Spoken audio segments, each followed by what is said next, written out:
Dios no enjuiciará a nadie. Dios no enjuiciará a nadie.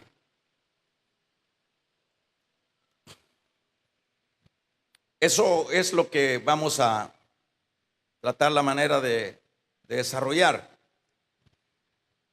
Para avanzar, acordémonos que Pedro ha señalado el escarnio de los hombres o de los enemigos de la obra de Dios. El escarnio en el sentido de burlarse sobre todo de aquellas frases y de aquella esperanza que los creyentes desde el inicio y hasta esta fecha seguimos teniendo. ¿Cuál es esa esperanza? Es la esperanza del regreso de Cristo. Debemos de saber que si no es esa la expectativa de la iglesia, del creyente, pues no tiene sentido o no existiría la vida cristiana. Pues la vida cristiana está respaldada y está comprometida con lo que es el traslado de esta tierra a una vida de paz con Dios. Esa es la esperanza del creyente. Pero los burladores o los hombres que menciona acá Pedro estaban cuestionando tales asuntos, y es lo que se sigue cuestionando y que se sigue señalando en estos tiempos. Todo el tiempo ha sido lo mismo. Desde el principio, la burla, el ridiculizar la fe de los creyentes. Pero vamos a ir viendo que con respecto al regreso de Cristo, hermanos, según ellos, vamos a generalizarlo así, no es una realidad, no es una verdad, en la base de que, de acuerdo a sus investigaciones, a la ciencia, a los descubrimientos que el hombre en esa área científica ha ido desarrollando, ha llegado a la conclusión que eso de el regreso de Cristo acá a la tierra, eso no tiene la base, porque dice Pedro que ellos dicen que las cosas siguen igual, que la naturaleza sigue igual con sus comportamientos normales, con sus actividades normales. Es decir, esa es la tesis, esa es la posición de los burladores, que todas las cosas desde la antigüedad siempre permanecen normales. Y eso, como dije, ellos lo sostienen e incluso lo siguen sosteniendo ahora de acuerdo a sus investigaciones. Usted ha escuchado a muchas personas decir que eso de que Cristo va a venir y que eso de tales o cuales esperanzas de los que le siguen es un asunto puramente de emociones, pero no es una realidad. Y siempre vienen como estas líneas haciendo ver que si hablamos de de terremotos, siempre han habido terremotos. Así dice, que si se habla de guerra, nunca, dicen, ha dejado de haber guerras. Que si se habla de sequías, de plagas y de todo eso, siempre eso ha existido, y que eso no altera, y que eso no quiere decir que viene Cristo a la tierra. Es decir, esos son los argumentos para burlarse, dice Pedro. Pero el versículo número 5, dice el apóstol Pedro, lleve su Biblia ahí, dice, pero estos, dice, ignoran voluntariamente que Dios, por la palabra, hizo los cielos y la tierra. Es decir, Pedro viene luego a rechazar, viene a argumentar que sus posiciones de que las cosas siguen igual y que nada se ha alterado y que lo que sucede es normal. Pedro dice que estos burladores voluntariamente, dice que ignoran tales cosas que ya están estipuladas por la palabra. Eso es lo que dice, ignoran voluntariamente.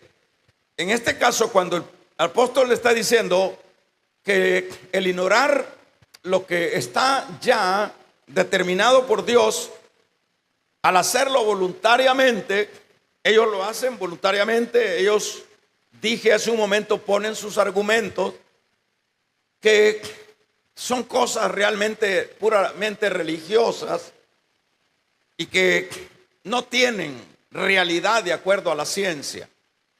Pero Pedro dice que ignoran voluntariamente.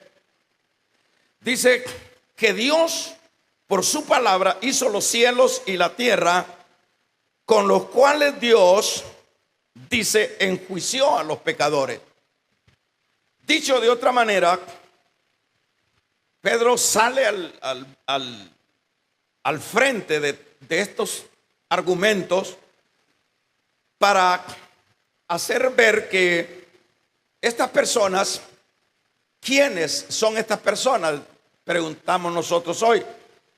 Todos aquellos que no creen en los asuntos de Dios.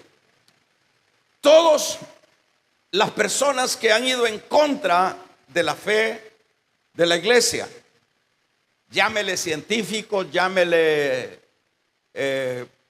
agnósticos, llámele ateos y de todo. Y es más, aun cuando no sean ateos, la gente en lo general, las personas se burlan, hermanos, de nosotros, aun cuando es gente corriente. Pero Pedro sale al frente diciendo que estos ignoran voluntariamente, en el sentido que ellos deben de saber que Dios, por la palabra, hizo los cielos y la tierra. Es decir, esa es la posición de Pedro contra estas acechanzas y contra estas burlas. ¿Y qué es lo que quiere decir Pedro? Bueno, les está diciendo, para resumirlo, deben de saber que los cielos o la tierra no aparecieron o no están funcionando nada más por inercia o por casualidad, por cosas de la naturaleza. Primero deben de saber que Dios fue el que los creó, que Dios fue el que los ordenó. Y no solo la tierra, sino que también los cielos. Pero que con ese cielo y con esa tierra, está diciendo el apóstol que también deben de saber que con esa creación que el Señor hizo, enjuició a los pecadores por medio del agua. ¿A qué se está refiriendo Pedro? Viene a la mente el evento de lo que fue el diluvio. Eso es lo que Pedro trae a mente para hacer ver como su argumento basado en la palabra, que el que ellos piensen que las cosas no son como dice la palabra o como lo decimos los creyentes, que ellos no piensen que el que ellos argumenten que las cosas siguen iguales desde que ellos existen y que nada se ha movido, no es así. Dice, los cielos y la tierra Dios lo hizo y los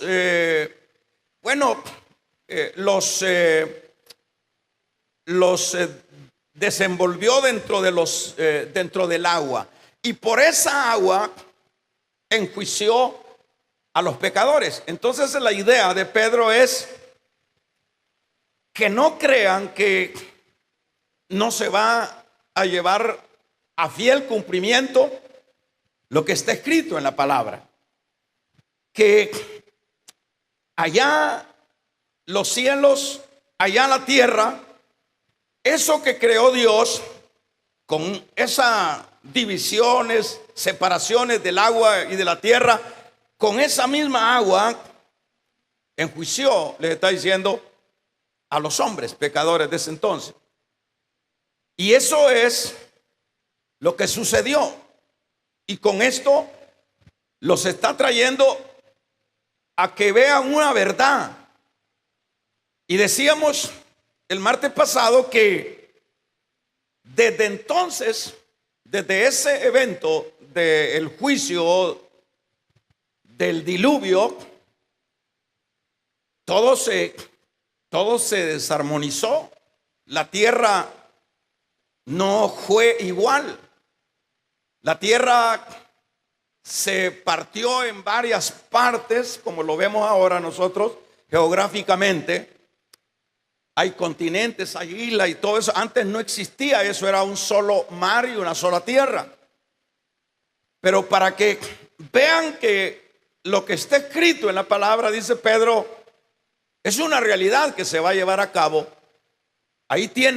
Acá tenemos, diría, las evidencias.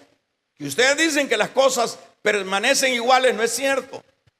Después del diluvio las cosas cambiaron. Y por esas mismas aguas que fueron separadas de la tierra a las expansiones, Dios en ese tiempo enjuició a los pecadores. Y dice el verso número 7, por esa misma palabra, los cielos y la tierra están, dice, reservados para el día del Señor. Aquí Pedro está con todo, hermano. ¿En qué sentido está Pedro con todo? Es decir, está prácticamente diciéndoles, y ese mismo cielo y esa misma tierra que ustedes dicen que no ha tenido ninguna alteración, esos mismos elementos están reservados para el día del Señor. Ahora, el día del Señor, detengámonos unos 2 minutos en esto. El día del Señor podemos verlo en una sola fase, como también en 2 fases de alguna manera. Por ejemplo, el día del Señor, cuando Pedro dice el día del Señor, en primer lugar, nosotros como iglesia estamos esperando el regreso de Cristo, pero no tanto sería, hermanos, en este caso, no tanto sería el día del Señor, porque el día del Señor tiene otra connotación. El día del Señor es aquel día que los profetas del antiguo tiempo expresaron. Y yo quiero que se vaya al libro de Malaquías, capítulo número 4, Y vamos a ver en este libro de Malaquías, en el capítulo número 4, para que veamos y distingamos de alguna manera el día del Señor. Por ejemplo, el día del Señor, en este versículo número 1, acontecerá en los postreros tiempos que en el monte de la casa de Jehová será establecido por cabecera de monte. Está diciendo, por supuesto, Malaquías, perdón, no estaba en Malaquías, léamelo usted y leamos de qué manera habla del día del Señor. En este capítulo número 4, porque aquí dice, viene el día ardiente. ¿Cómo qué dice?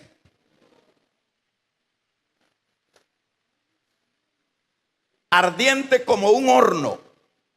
Y todos los soberbios y todos los que hacen maldad serán, dice, estopa.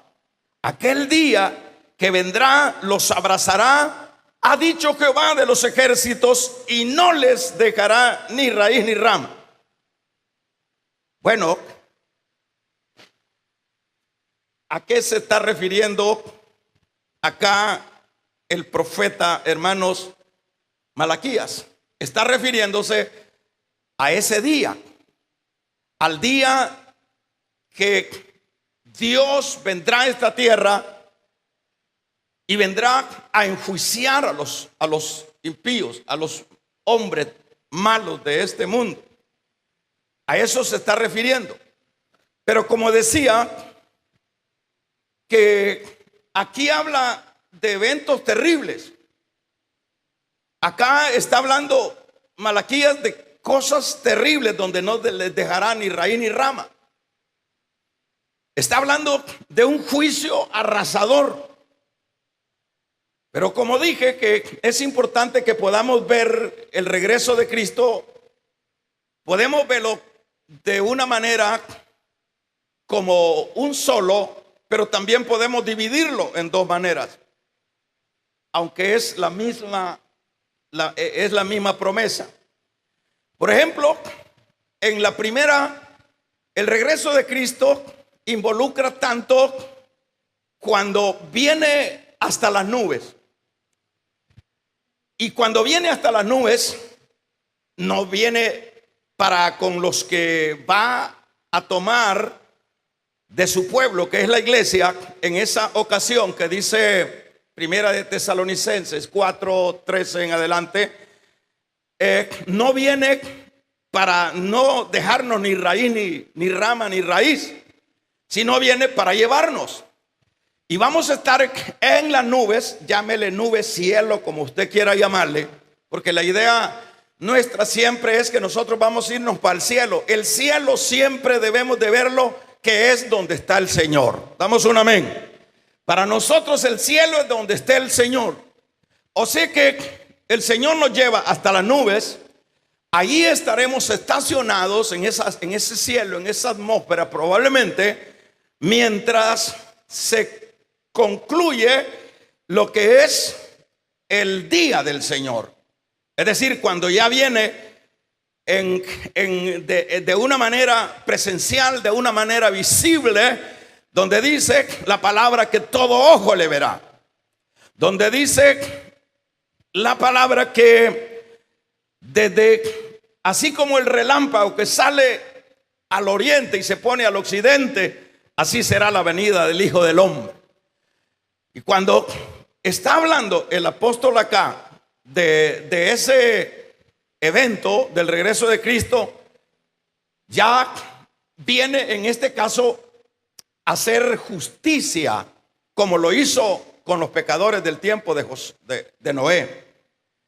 Dice de otra manera, le dice Pedro, por esta misma palabra que hicieron los cielos y la tierra, también estos elementos están reservados para el día del Señor. Váyase también, leamos un poquito para que aprendamos a buscar los libros en Sofonías. Veamos el capítulo número 1, verso 14 de Sofonía, los profetas estuvieron hablando de esto, hermanos. Cercano está el día grande de Jehová. Cercano. ¿Y qué más dice? Y muy próximo. ¿Y qué más dice? Verso 14. Es amarga la voz del día de Jehová. Gritará ahí el valiente, día de ira. Aquel día, día de angustia y de aprieto, día de alboroto y de asolamiento, día de tinieblas y de oscuridad. Día de, ¿qué dice? De nublado, de entenebrecimiento, día de trompeta y día de algazara. Ese es el día que viene. Entonces los burladores dicen, no, eso no es cierto. Pero Pedro fundamenta, hermanos, su tesis en que por esa misma palabra que fueron hechos los cielos y que fue hecha la tierra, esa misma tierra y esos mismos cielos serán, dice Pedro, los elementos que Dios usará para destruir a los burladores ahora de este tiempo. Interesante, como dice Juan en su capítulo número 12, verso 48, serán juzgados por la misma palabra. El día del Señor, como dije, se puede entender de esa manera, como la primera fase que viene hasta las nubes, no viene a la tierra. Y en la generalidad, la segunda venida, que es el día del Señor. Pero ya en este caso, cuando Pedro está diciendo que ese día es terrible, bueno, más que todos los profetas están diciendo, Pedro está tomando también esas verdades para hacerles ver a los burladores que no se van a escapar, que aunque ellos cuestionen, que aunque ellos ridiculicen, que aunque ellos vean que es pura ignorancia la creencia de los creyentes, no se preocupen, les dice Pedro. Esos mismos elementos que Dios hizo por su palabra serán los que el mismo Señor usará para enjuiciar al mundo pecador. Aquí pudiéramos ver, hermanos, lo que implicaría la semana de Daniel, la gran tribulación. ¿Qué es lo que se va a dar en la gran tribulación? Porque al final del milenio está el juicio final, donde ahí sí que no, ahí va a ser arrasado todo con todo y el diablo. Pero este día del Señor podemos ubicarlo y verlo focalizado en el periodo de la gran tribulación.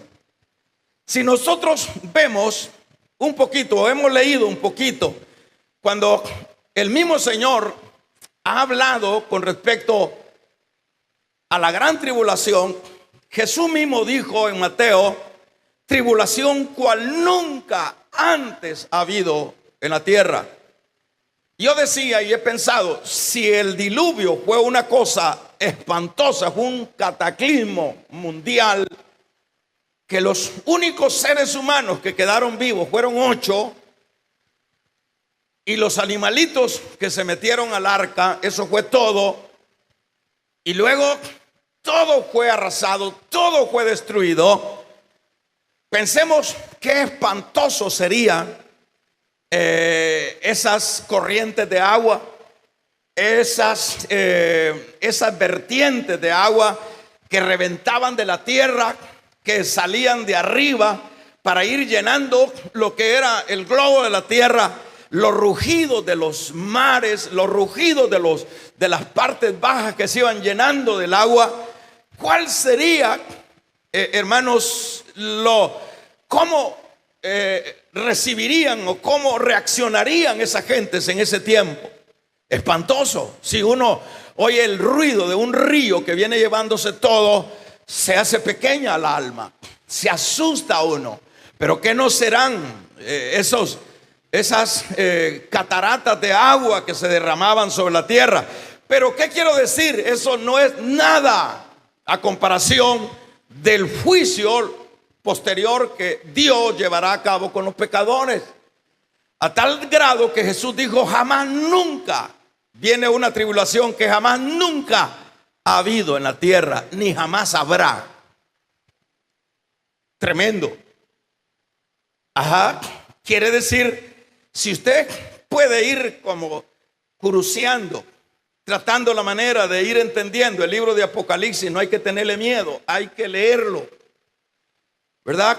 Porque ahí el diablo pone: uy, ese libro es muy peligroso, ese libro más fácil de poderlo entendiendo, porque está a la disposición de nuestro entendimiento, si no, no existiera. Ahí vamos a ver lo espantoso que es, hermano, esa gran tribulación. Primeramente, fíjese lo que es el ser gobernado por Satanás por ese periodo de 7 años. Y luego, dentro de ese intervalo, vienen las persecuciones, vienen los juicios, se desatan los sellos, las trompetas. Y cada vez que usted va viendo con consecuencia, es decir, con seguimiento, cada uno de esos juicios son espantosos, espantosos. Son juicios terribles en el sentido del impacto que va a llevarse a cabo este mundo. No es una cosa sencilla, no es una cosa que alguien va a estar comiendo chicle viendo lo que está sucediendo en la tierra. Por lo menos, para ponerle un ejemplo, dice la Biblia que va a haber un terremoto que va a descomponer todo geográficamente la tierra. Las islas desaparecerán. ¿Cómo será eso? Solo el estar pensando en un terremoto que no tenga esas dimensiones, cualquiera se aflige. Pero de ahí, cuando están cayendo el fuego, cuando están cayendo, hermanos, los juicios de parte del Señor, y los hombres, dice la Biblia, que buscan la muerte y le dicen a los montes: cúbrenos, porque es espantoso solo pensar. Bueno, le dice Pedro, eso es lo que viene, así que no se preocupen. La misma palabra hizo los cielos y la tierra, y esos elementos que fueron hechos van a ser los que el mismo Dios va a ocupar para enjuiciarlos a ustedes. ¿Cuántos damos un gloria a Dios? Ahora, hermanos, el punto es que mientras todo eso se está dando, ¿verdad? Como dicen acá los profetas, ¿verdad? Dicen, este profeta, por tanto serán, dice este profeta, habla el profeta Sofonías, es bravo, es fuerte lo que está diciendo. Es terrible, un día de oscuridad, día de tinieblas, día de angustia, día de desesperanza. Eso es lo que viene para este mundo. ¿Cuántos alaban el nombre del Señor? Es decir, para este mundo, para los pecadores de este mundo, no vienen chocolates, hermano. Lo que viene es fuego. Vamos a regalarle ofrenda de palmas al Dios de la gloria. Y no es que nos alegremos. Claro que no nos alegramos. Pero ese es el justo juicio de Dios. ¿Por qué es el justo juicio de Dios? Por el oponerse a una verdad, por burlarse de una realidad. Entonces dice, por ejemplo, el versículo, pero lo interesante de esto es, hermanos, que aun cuando están cayendo estos juicios terribles sobre los pecadores, y los pecadores buscarán la muerte y la muerte huirá de ellos, hay un juego de palabras ahí, hay un montón de ideas para describir lo tormentoso que va a ser ese tiempo. Pero lo lindo es que a quien se está dirigiendo Pedro, hermanos, es la iglesia que ha sido comprada con sangre. La iglesia que camina por la fe creyendo las promesas de Dios. Lo lindo es que mientras, oiga esto, mientras esté desarrollándose el día grande del Señor, que involucra esa parte de la gran tribulación, la iglesia va a estar primeramente en las bodas del Cordero.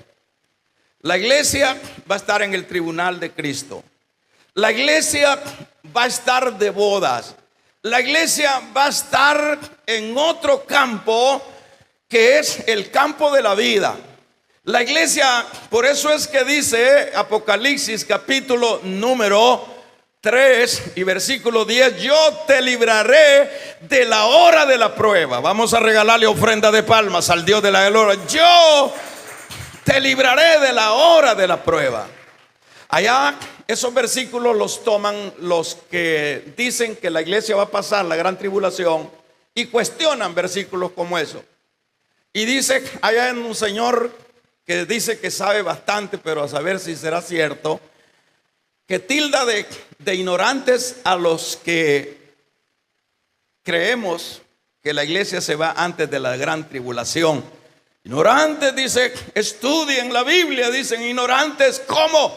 Y les doy una noticia que vamos a conocer al anticristo. Momento, señor predicador, lo va a conocer usted, lo va a conocer usted, pero la iglesia se va antes se va la iglesia, porque nos librará de la hora de la prueba. Bendito y alabado sea el nombre del Señor. Usted podrá quedarse con quien quiera, pero nosotros nos vamos. De un amén los que nos vamos. De un amén los que nos vamos. De un amén los que están dormidos. De unas fuertes palmas a nuestro Dios. Aleluya.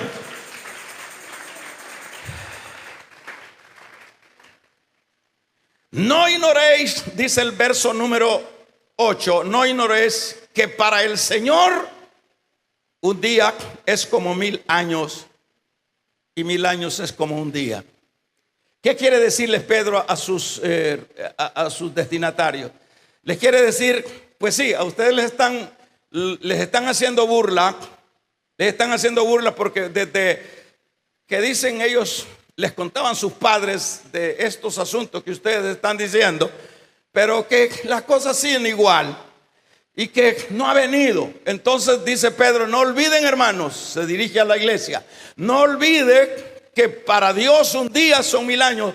Dicho de otra manera, no olviden que el reloj de Dios no está supeditado al crono de esta tierra. Dios no está supeditado. Dios tiene otra medición. Damos un amén. No olvide que Él puede resumir 1000 años, lo puede resumir en un día, y un día lo puede meter o resumir en un año, en un día. Es decir, Dios no trabaja con el reloj nuestro de las 24 horas. Dios tiene otra dimensión. Así que no se aflijan, porque un día para Dios, eso que ha tardado, no es tardanza para Dios. Vamos a regalarle ofrenda de palmas al Dios de la gloria. No es tardanza para Dios. Eso no es tardanza. Ustedes deben saber que las dimensiones de Dios en cuanto al tiempo son así, sencillamente. Como decíamos, por ejemplo, nosotros tenemos 100 años de vida. Si podemos dividir, multiplicar, restar, hacer las operaciones de si 1000 años es un día para Dios o lo contrario, creo que son segundos de vida 100 años. Apenas no llegan ni a minutos. Son puros segundos. Y los hermanitos afligidos, porque los otros se están burlando y le dicen, ¿cuánto tiempo? Desde mi abuela, mi tatarabuela, están diciendo ustedes que viene Cristo, que ese día del Señor viene y las cosas son iguales. No se olviden, les dice Pedro, que un día para Dios es como 1000 años y 1000 años es como un día. Vamos a regalarle ofrenda de palmas al Dios de la gloria. No ignoréis, porque el Señor un día es como 1000 años y 1000 años es como un día. Tremendo el Dios que nosotros tenemos. El Señor, verso 9, no retarda su venida. Y la razón es por qué, dice Pedro, es que no retarda su venida. Va a venir, pero no retarda su venida porque, vamos a ver, porque Él quiere que ninguno perezca.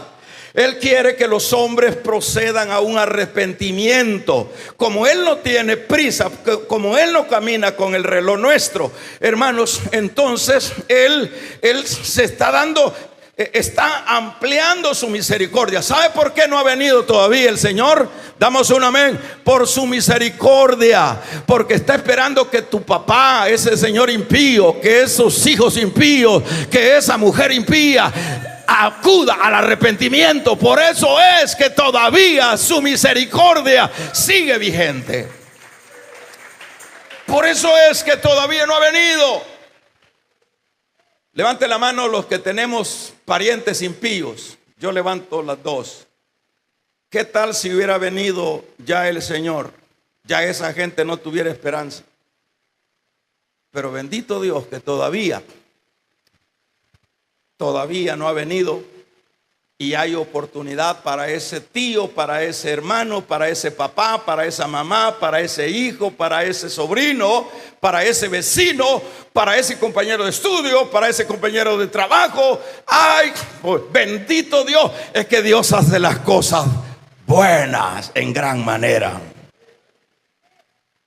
Entonces tiene una razón, dice Pedro en el verso 9. Alaban al Señor, hermanos. El Señor no retarda su promesa. La promesa es, dice la Biblia, el cielo y la tierra pasará, pero mi palabra no pasará. ¿Cuántos creen eso? Él dijo que vendrá y vendrá. Pero bendito Dios que no ha venido. Hay unos hermanitos ahí, que venga el Señor. ¿Cómo que venga el Señor? Egoístas. De gracias a Dios que todavía estamos vivos y que todavía no ha sonado la trompeta, porque tenemos oportunidad de invitar a los que todavía no le conocen. Esa es la razón. Así dice el verso 9. El Señor no retarda, Él no está retardando su promesa. Según algunos tienen por tardanza, sino que Él es paciente para con nosotros, no queriendo que ninguno perezca, que entre. Dice allá Pablo cuando habla en sus cartas, dice que la venida del Señor, por eso es que es bueno evangelizar, por eso es bueno no estar ahí en las enramadas, por eso es bueno, bendito Dios, ayer oramos por varios obreros.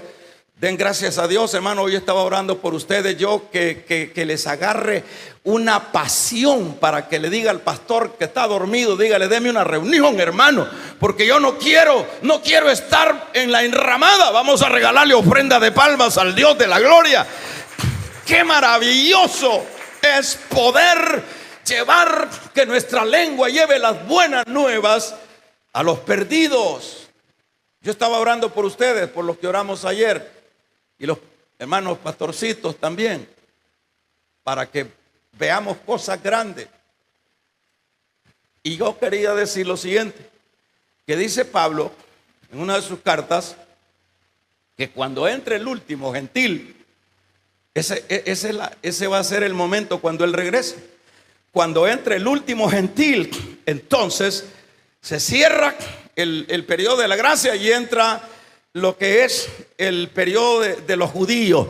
Cuando entre el último gentil, por eso prediquemos, damos un amén. Por eso llevemos la palabra ahí a la vecindad, a donde vayamos, ahí en el bus, llevemos la palabra. Porque cuanto más nosotros nos alistamos y cuanto más nosotros, hermanos, llevamos esa palabra, no sé, el día que acepte el último gentil, sonará la trompeta. Los muertos en Cristo resucitaremos, hermanos, o resucitarán los que están muertos y los que estemos vivos. Seremos transformados en un abrir y cerrar de ojos. Vamos a regalarle ofrendas de palmas al Dios de la gloria. ¿Cuánto damos un gloria a Dios? Entonces, a predicar esa lengua, usémosla para predicar, no tanto para andar hablando lo que no debemos de hablar. Amén, amén, diga pues. Vaya, así, a trabajar.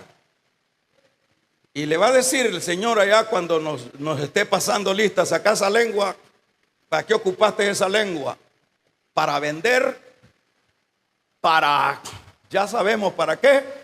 Esa lengua la ha dado el Señor para que la usemos, para que sea lengua de predicadores.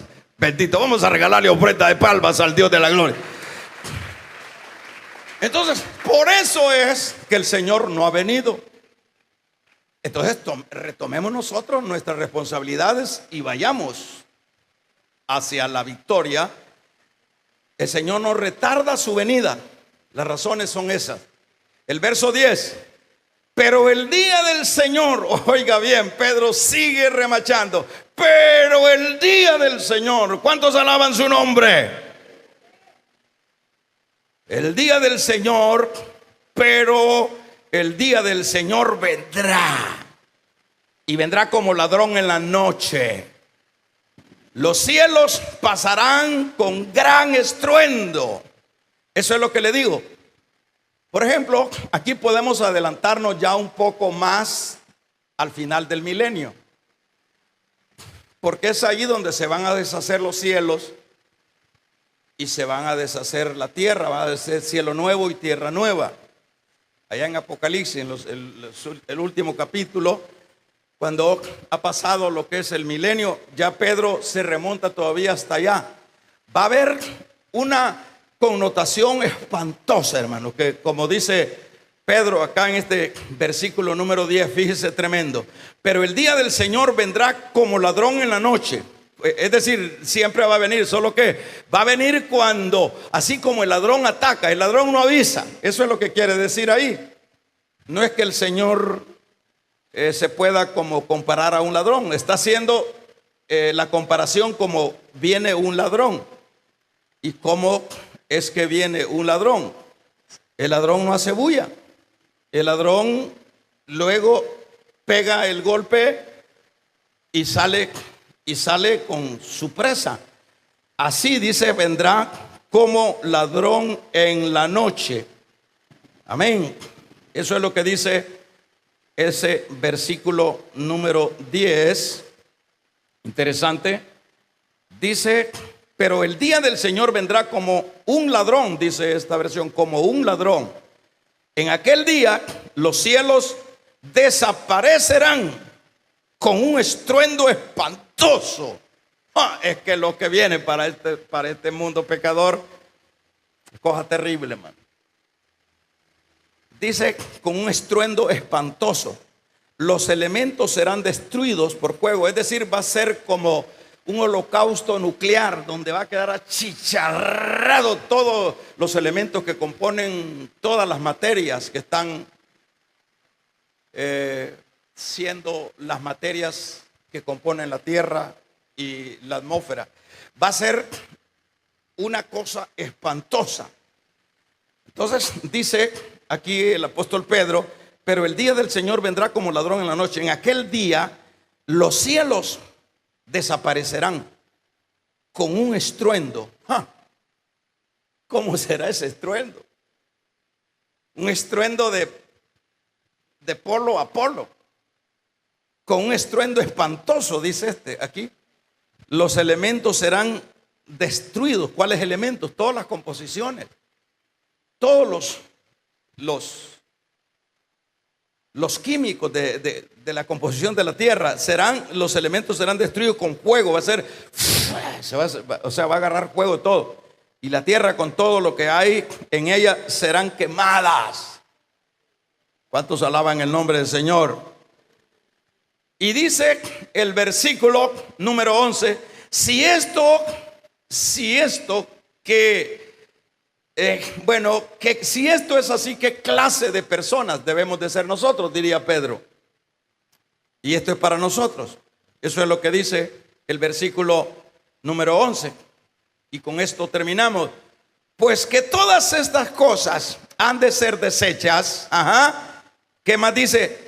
¿Cómo debemos de estar nosotros interesados más en lo que perece o en lo que permanece? Si esta cosa, ¿cuántos creen que esto va a suceder? Ay, qué amencito ese de dormido. ¿Cuántos creen que esto va a suceder? A la fuercecita. Pero, oiga, dice el verso 11, pues que todas estas cosas han de ser deshechas. ¿Cómo no debéis vosotros andar? Como dice, como impíos, como paganos, como entregados para este mundo. Como dice, leámoslo todos. Andar en santa y piadosa manera de vivir. ¿Cuántos damos un amén? Y dice el verso 14, el que tenga oídos oiga. Hoy quiero decir, hermano, usted es libre para ser desobediente. Usted es libre, tiene la libertad. El Señor nunca lo va a obligar. Pero el que tenga oídos a estos versículos, póngale atención, porque aquí no está hablando Quijote de la Mancha, aquí no está hablando un científico, aquí no está hablando en esta palabra, hermanos, un entendido. Aquí está hablando Dios a su pueblo, y el que su pueblo oiga es para alertarlo, es para que se levante, es para que vayamos hacia adelante. ¿Cómo dice? Pues que todas estas cosas, es decir, los trañidos, esos elementos, hacer como se quema un papel. Imagínese usted, hermanito, pasándola bien tranquilo, ¿verdad? No se preocupa por predicarle a nadie, tranquilo, viene a la iglesia y eso es todo. Su trabajo, su familia, estamos fuera de base. Por eso dice Pedro, aquí le dice a su remitente, si estas cosas, todas estas cosas han de ser deshechas, ¿cómo no debéis nosotros andar en santa y piadosa manera de vivir? Y dice el verso 12, esperando y apresurándonos para la venida del Señor. De un amén los que estamos apresurándonos para la venida del Señor, en el cual los cielos encendiéndose serán deshechos, y los elementos siendo quemados se fundirán. Esto ya va a ser al final del milenio. Es ahí donde dice Apocalipsis, cielo nuevo y tierra nueva. A nosotros nos espera lo mejor. Pero nosotros, dice el verso 13, esperamos, de un amén la iglesia, pero nosotros esperamos según la promesa, cielo nuevo y tierra nueva, en los cuales mora la justicia. Pero los burladores que dicen a manera de tema, eso no se va a cumplir, tengan paciencia. Se cumplirá al pie de la letra todo lo que está escrito en su palabra. Pero para nosotros hay cielo nuevo y tierra nueva. ¿Qué le parece? Para nosotros eso es lo que hay. ¿Qué es lo que tenemos que hacer entonces, hermanito? Pónganse de pie. ¿Qué es lo que tenemos que hacer entonces? Estar en la enramada, vivir una vida sin consagrarse. ¿Cómo tenemos que andar? Si viendo esas cosas, ¿cómo no debéis de andar en santa y piadosa manera de vivir? Los jóvenes, los viejos también, que no se nos quitan las mañas. Pongamos atención a la palabra. Cierre sus ojos. Padre, te damos gracias porque tú eres bueno.